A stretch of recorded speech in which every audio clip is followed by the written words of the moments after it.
Welcome back, it's me, Lou. I'm here for another action figure review. Today we will jump into the time machine and travel back 20 years to the year 2003. As we look at this, from DC Direct, we have the Joker. Okay, so this is the Joker as he appeared in the Batman story Hush, as illustrated by artists Jim Lee and Scott Williams. This is a much older action figure, so it's definitely dated in its design and engineering. But for me, I think it's a really nice historical piece, considering that, that this thing's 20 years old, and it was DC Direct's attempt at presenting the Jim Lee version of the Joker. The sculpting is really well done for this time period. Although I do have some issues with it. The face, especially, it's sculpted really nice. But what bothers me is kind of how the cheeks meets the jaw and the chin right here. It almost gives him the impression of looking like a ventriloquist doll, which I don't think is intentional, because I think the head's actually two separate pieces.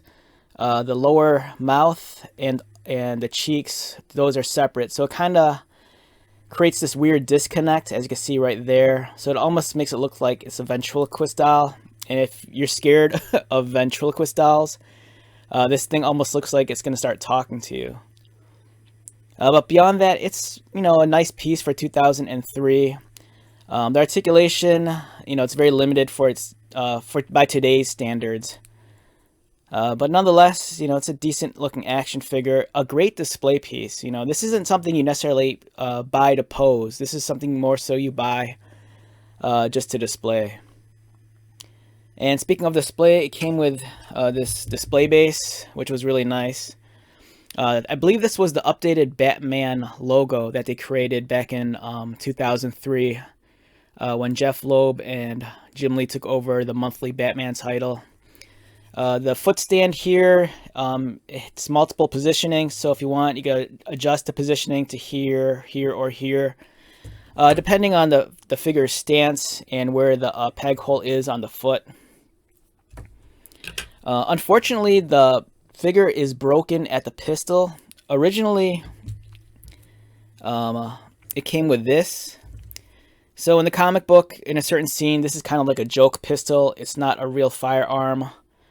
And, it's kind of like a gag. This comes out when he pulls the trigger. Unfortunately, this broke. And if you go around on like eBay or whatever and look for this figure loose, 90% of the time, this piece is just kind of broken off to begin with. It's very fragile plastic.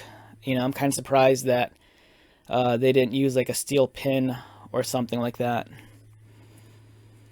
But overall, wonderful action figure. Maybe a little bit too smaller for some collectors' taste. It stands in at 6.5 inches. And here he is next to the McFarlane designed Batman from his Multiverse line. And as you can see here, quite drastic size difference.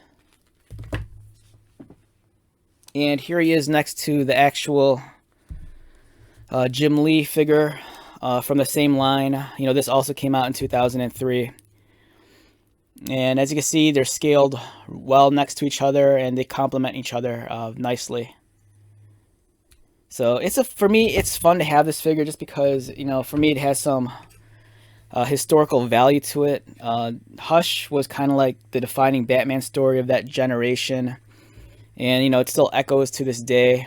And Jim Lee, him working on Batman coming off of the X-Men was such a big deal. Or Wildcats. He was coming off of Wildcats at the time. Alright, so with that being said, let's wrap this one up. Once again, my name is Lou. If you're new to my channel, welcome. If you are a returning viewer or subscriber, thank you so much for your continued support. I greatly appreciate it. So until the next video, be safe, take care of yourself, buy lots of toys, and most importantly, be happy. And I'll see you at the next one. Alright, later.